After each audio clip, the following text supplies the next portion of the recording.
How to speed up video in CapCut. So if you want to speed up a certain video in CapCut, it's actually quite very simple to do so. All you have to do is go ahead and first of all launch the CapCut application, and if you want, then you can also first of all log into your account.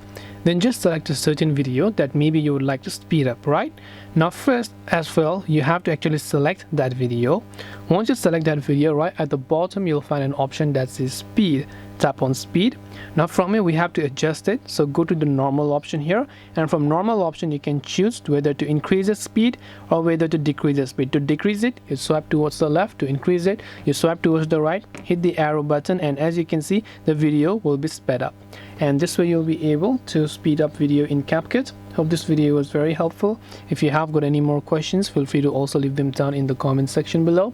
Thank you for watching till the very end of this tutorial, and as always, see you soon in our next video.